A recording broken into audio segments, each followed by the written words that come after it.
I guess, bravery, because it takes a lot of bravery to put my personal journal out into the world for public critique. And not only public critique, I also go by my actual name. So it's like, hey, this is Giveon's journal. What do y'all think about him as a person in his music? That's insane. Alrighty, ATL, please help me welcome Giveon back to the studio. Q99.7. Well, I say back because we've had a brief interaction before, but it's so nice to have you here at Q99.7. So welcome to the A. Welcome back to the A. Thank you. Thank you. Okay, so I got an exciting email yesterday. Pre-sale tickets are out today for the tour. So let's talk about the excitement, just knowing that it's live right now. The album has been out for a little over a week, almost 2 weeks. Yes. And now the tour has been announced. What are the emotions knowing that it's live in the world today? It's exciting, but there also is a responsibility that I have, because I always hear about the experience that people had at my shows. So I'm constantly trying to outdo it. Yes. But I think I'm going to outdo any tour I've done, just because even the album is made to be played live. And I understand what I like a little more. And I'm just more matured and settled and more calm. And I think everything is just going to translate. Absolutely. We're definitely going to get into all of those things. First listen, as soon as Mud comes on, like I just had this, it definitely starts to paint a visual picture. It felt like almost turning on an old radio or old TV, that live TV production feel of seeing someone perform on television. Yeah. And we've got to talk about your relationship in the studio with the band, because I've heard you say that the band played all of these live all the way through. Even some of those transitions, they're so smooth, one into the next. Yeah. So can you just talk about, and I know that you're a Pisces, I'm a Pisces too. But I'm barely a Pisces though, but I am. I'm like, it's by like 2 days. Okay. Because it starts February 19th and I'm the 21st. Okay, so right on the cuff. But I feel like as a fellow Pisces, we're big on world building. And I know as an artist, it's a huge part of that's a what Pisces you're doing. Thing? Absolutely. Oh, I didn't know that. I love world building. Yes. I think and it translates through my craft and just my life. Yes. Like if you hear my album and then go see how my crib is interior design, you like, oh, this looks like the guy who made this album. Yes. Listen, the fits tell me everything I need to know. Oh, yeah, see? Because I'm like, you are super fly. This shirt is just like, it's a Levi shirt from the 50s that I love. Vintage shop. I love. So okay, I want to dig cool. into that right there, because I feel like as an artist, that's a huge part of like living in the era of the music that you're in. You're kind of, it truly is a chapter that you're living in. And when it's closed, when this tour is all said and done and you're on to the next thing, you have really lived in that. So I kind of want to dig into that as far as like your personal space, whether it be your home or the people that you have around you, what you're doing in that time, and the vibe that you're curating for the music and hanging with the band and anybody else who had a creative hand in helping put it together. What was this world that you built out for Beloved? Yeah, so I think this is the artist and kind of the man I've always wanted to be, but I just still had some just areas to work on and attributes to work on. It's just like even growing up, seeing the older established guy driving a nice cool car, but he's super smooth. Like even though I wanted it, I still couldn't do it. I didn't have my license yet. I didn't have the taste yet. I didn't have this. So this sound of Beloved is something I always wanted to get to, but I wasn't there yet. So I've spent the last 3 years just studying, immersing myself in just 70s Philadelphia soul. And it was super organic, because I realized even though I'm from the West Coast, I grew up on East Coast soul music as a mixture. My mom, she had a crazy playlist, and then it just resonates with me. They're a little more, and when I say player, I mean more so in the sense of just calm and tailored, and they don't speak too much. They kind of let their appearance speak, or their actions, or the taste. Or it's just the most tasteful thing that I've wanted to make. And I highly, highly value taste. Yes. So, and that translates to the furniture as well. I don't care to have a lot of furniture or a lot of clothes. I just want everything to be very intentional. So yeah, I think that's just what I wanted to do, but having a vision is a lot different than execution. So finding the right band player, like just finding the right players, and I realized that was more off of chemistry than anything. So I've learned in that regard to understand that the music is. I just wanted to feel like documentation Yeah. instead of me trying to make something. Otherwise, that's how you burn out, Yeah. and that's why you can't be in a studio for 12 hours because you feel like you're clocked in. Absolutely. But if you just have an environment that I would literally have at home anyway, it's kind of just like you can't lose. I'll be chilling drinking Pinot Noir at the house anyway with some friends. So I'm like, why not do it in the studio? Dim the lights with a guitar, drums, guitar, and just talk. I love that. I love that. I've also heard you say recently that, hanging with some of the guys, having some voice notes, having some fun conversations led to really deepening the themes, which I think is exciting for the listeners and the fans. The crazy wave that you had breaking out onto the scene. And now having gone to your 20s, getting into the 30 club and kind of digging way deeper into those themes like behavioral patterns in relationships, feeling distance, doubt, the crazy growth that you've had in your life, moving around the world, becoming an artist and everything that comes with that. It seems like you had a very long lasting relationship, and now to be able to kind of dive way deeper into, what happens behind closed doors and, in public with dating somebody, that was really cool to hear. So can you talk about, this is kind of a love letter to maybe specifically to someone for you, but to every person as we listen to it, it feels very intimate, like it could be us. And can you talk about just maybe even share the I'm not going to dig into your business about what is she said, but what do you think the reaction is on both sides as far as that back and forth, even if it is something that's just in the mind that you feel like you're kind of telepathically talking to this person. Talk about that love letter, in the way that you had written this, as you do write all your songs, but also just knowing maybe how it's received to the person that inspired a lot of these stories. Yeah. I think it's tricky because I approach it like a journal, and sometimes you could go back and read something you journaled and you kind of cringe because you're like, oh, I don't think like that anymore, or oh no, I've grown from that, or blah blah blah blah.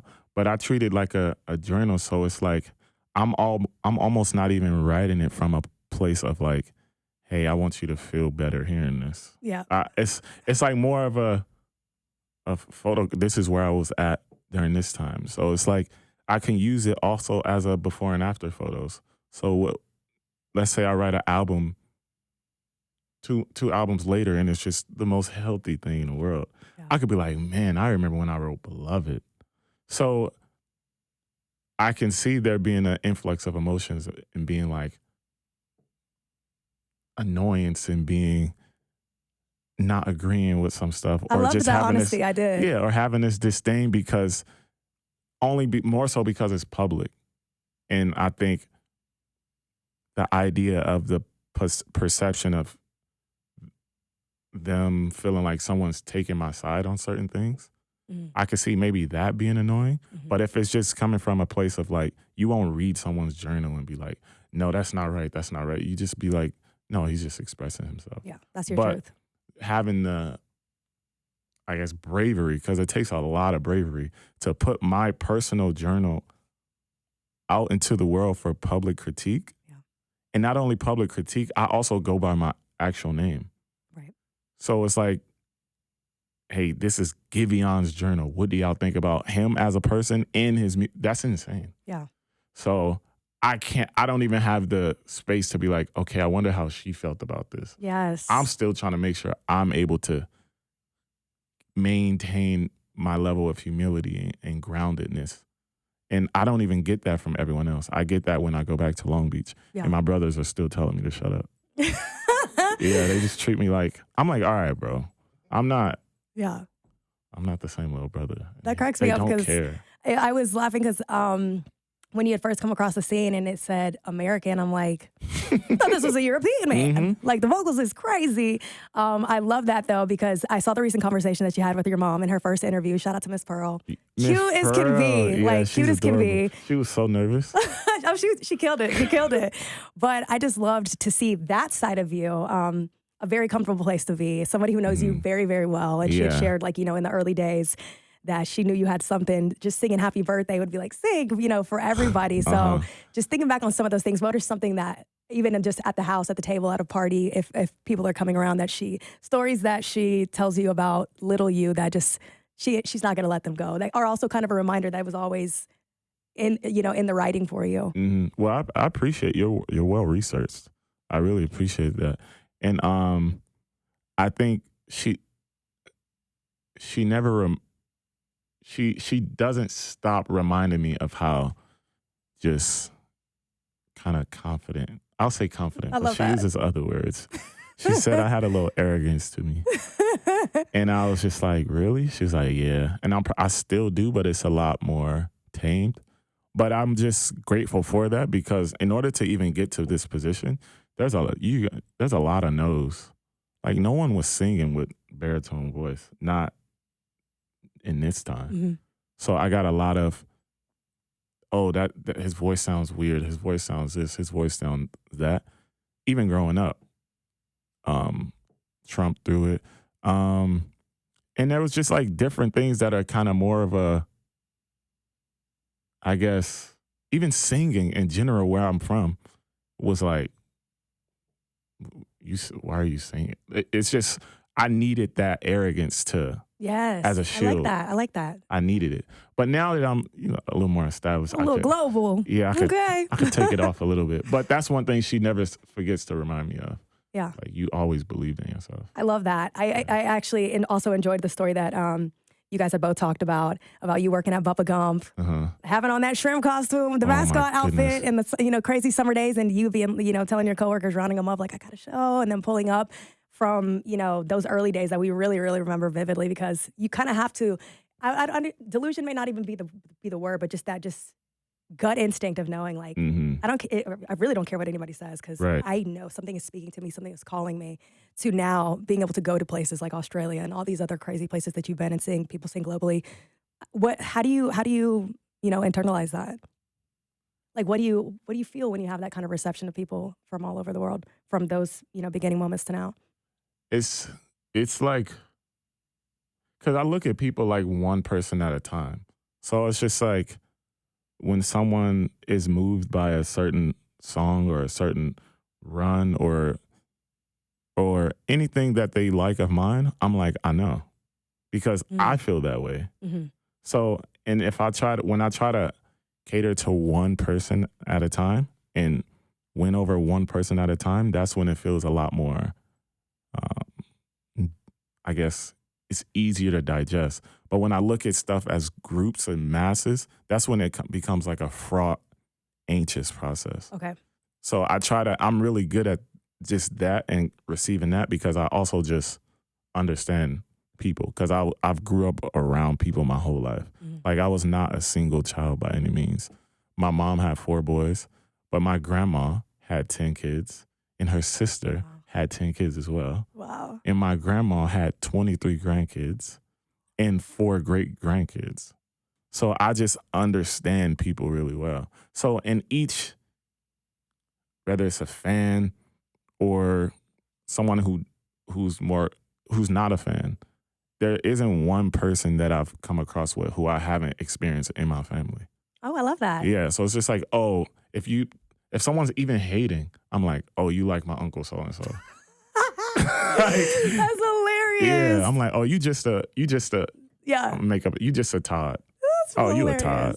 So it's just like, I know how to navigate people, but it's easier to navigate them one-on-one though, because when people are more so moving in droves and like the group think thing, is kind of like, I don't even want to talk to you. Yeah, period. The internet is a wild place. Yeah, but I feel you on that. But just as a group, because if you talk to that one person by themselves, even in person, they're going to be a completely different person. Yeah. So I really just don't even take the internet that serious. I love that, because I guess that really is the journey, making people believers one by one. That really is what it is. Yes. So I love that. Okay.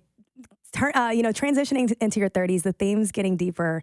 And in this album, what have you just noticed of yourself? Because you've said, like, it doesn't feel that much different. Like, I feel different. I feel more wisdom. You know, there's a place that we all are working to be at. But as far as who you are inside, it's pretty much, you know, you're still the same person at your roots. But what are some things that you're kind of like abandoning habits-wise, relationships-wise, even just maybe in your artistry, the way you move about your life and what you want, what you're advocating for yourself? Like, what are you kind of saying no to and, you know, leaving behind? I think is a big thing is whether it's a relationship, an invite, anything that I'm giving my energy to. If it's a maybe, it's a no. Because if not, I'm going to do it and then I'm going to build resentment towards it. And then I'm going to kind of be like, probably like reactive and kind of rude in certain ways. Understood. But that's because it's like, oh, I didn't even want to do this. Yeah. So I like that. If it's a maybe, it's a no. That's a word. Maybe, it's a no. That's a word. Okay, we have to talk about the Teddy Swims collab. We love both of you. Of course, we played both Teddy. Of y'all on Q. I had to know like those interactions, and it was so cute because I think your mom had said like, you better bring it. The vocals is vocaling on both sides. It was scary. Why so? Why do you say that? And what was that relationship like? What was it cooking? You know, what was cooking up with him like? It was funny. I was going into a VMA after party in New York, and he was leaving, and I was like, "Oh, you leaving?" And he was like, "Yeah, man, I'm too old for this." And I was like, I was just telling him how I was a fan of him. That was my first time meeting him. Oh wow. Yeah. And then he was like, "We got to do something, man." And then a week later, because he had the song already. And he was like, "Man, I would love to." And then I think a week or two later, the song came in. I worked on it. But we didn't spend time in the studio at the same time. Okay. Because he was on tour. But then we spent like 12 hours on set shooting together. Okay. And we always would talk on the phone. But as far as like just a full 12 hours, something like that, that was the first time. And I'm very selective about being friends with artists. Because I don't know what it is. I just could see right through a lot of stuff. And I skipped a lot of steps. So I didn't have the chance to navigate and learn how to be performative. So I'm still myself. Yeah. So it's to a point where it's like if I see someone like at an award show, and they're like, "All right, I'll text you. We're gonna grab dinner." I'm like, "All right." And if we don't, I'm gonna take that personal. So, and that's how most artists are. And it's not like, you're not busy. I'm busy too. Like, I know what busy is. And it's like, you can't pull that on an artist. Right. Because it's the same thing. Right.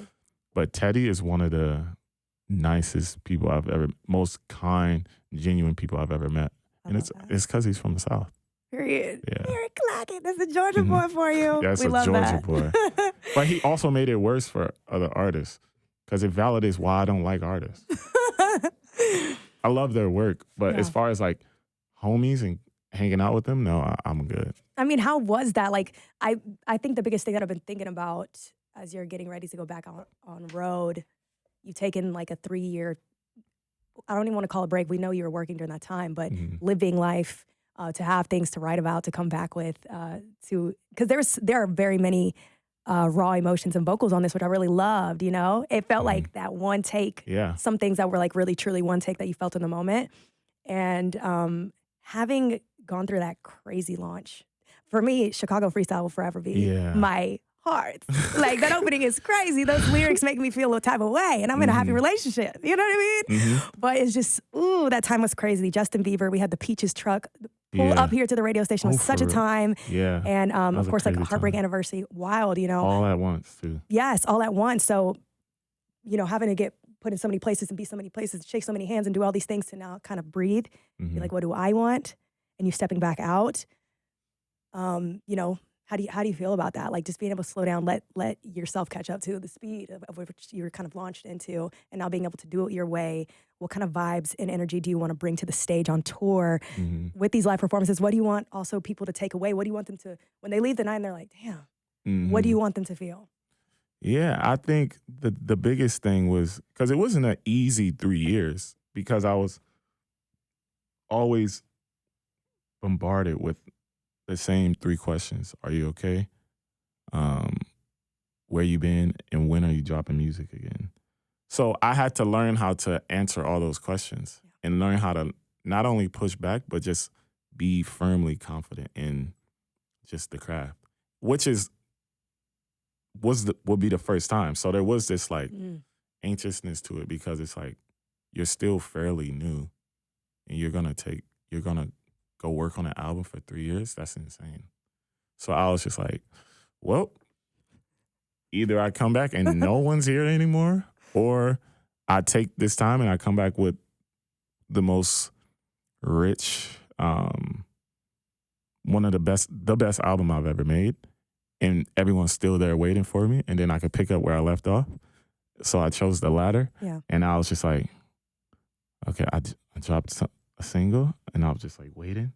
Instantly, I was like, oh, okay, they like 20s. Yes. Okay, I was like, all right, I'm gonna drop another one, but it's gonna be a little more soulful. It's gonna have some horns. It's gonna have some of that.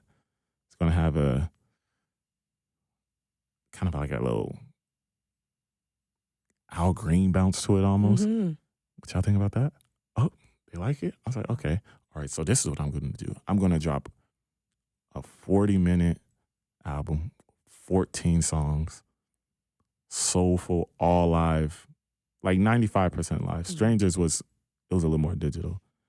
All live, no features. I'm not even gonna put my mama on it. Just me and some background vocals with a little more space than I usually have, fully arranged. And let me see, then I did it. People love it. So I'm like, oh, it's just like, oh, y'all done messed up. I can do whatever I want. Yeah. As long as I respect people's time. And by that, I mean, if you take the time to listen to my work, you know it's going to be quality. Not whether you like it or not, or is your vibe or not, you know it's going to be quality. Yeah. So I'm like, oh, okay. And that all is going to translate to the live show. Because the same growth I've made just as an artist sonically, I've grown just as much live. Yeah. So Absolutely. What are some of the takeaways that you want your listeners to feel within those live shows and when they're leaving, as far as even just the playing off the themes of the songs? I think there's going to be a certain level of class that people are going to walk away with. Like, wow, he was so like classy and smooth and confident. So it's going to be that, and it's not nostalgic, because I think people are gonna say that, but it's not nostalgia if that's just naturally who I am. Yeah. How do you, on that, right? Because with you saying like where you had grown up, just that class, that taste level that you have to your fashion, how you move, even just like the way you move publicly, you know, we really only see when you pop out when you're dropping art and things like that. Do you ever feel misunderstood, like by your peers or people your age, and feel, you know, because people are doing kind of crazy, Oh yeah, you know, things for attention and this and that in the moment, where when you really believe in something that you got to sit on and that you're protecting, especially when it's so personal, like your words and your stories that you're putting out there for millions of people, but it's like my thing that I lived through, you know, what do you kind of tell yourself, or who do you lean on to kind of be the support system and be like, you good, you're your own person. It doesn't matter what everybody else is doing. I mean, I do feel like some stuff is misunderstood, but more so because I just feel like people don't get how some stuff works. For example, I don't like the first week conversation. Yeah. I'm not a fan of that at all. It's happening way too quickly. It's just always just like first week. I'm like, rhythm and blues is we're not talking about first week in 20 years. So if you're making stuff for first week, it's kind of, I just don't connect with you. And sometimes it seems like that's what people are interested in. And I'm just like, oh. Or even the idea of being more gimmicky. Like I see some gimmicky stuff, and I'm just like, I'm just not like that. Mm-hmm. And I'm okay with less, I guess, eyeballs if that means I don't have to do that. Mm-hmm. Yeah. And that's, I feel misunderstood in that way too. But it's just a time thing. It's just for now. I think there's gonna be stuff that's overlooked that people still overlook to, I guess, on a commercial sense, but it not culturally or on an impact sense. I agree. So like the music that I grew up on that changed my life. If I go back and look at first week or look at this, it wasn't hit music. Yeah. So somebody gotta do it. Listening, absolutely. Personal taste, gauging like the emotions that had happened in the studio and whatnot. What do you think people are gonna probably go craziest to, loudest to on tour? What song? I Can Tell. Yes. Strangers. I'm gonna say, I'm hoping Keeper. Keeper is my song. Okay, I was about to say, that's like my favorite song on the album. Yes, that is my song. And I think my talking points, the way I transition to certain songs, I think people are gonna really want to hear what just I have to say. Yeah. So absolutely, I love that. Okay, thank you. It's always awkward to close. I'm like, I could ask you 90 other things. No, we could be here all day. I'm excited to continue listening. We cannot wait to see you here in Atlanta, October 18th. Go grab your tickets. They're on sale today. And make sure you go listen to Beloved to get ready and know all the lyrics. It's been out for 2 weeks, so get on it. It's been 2 Catch weeks. up. Wow. Time's moving. Yeah. Thank you so much. Congrats on the sophomore album. Thank you.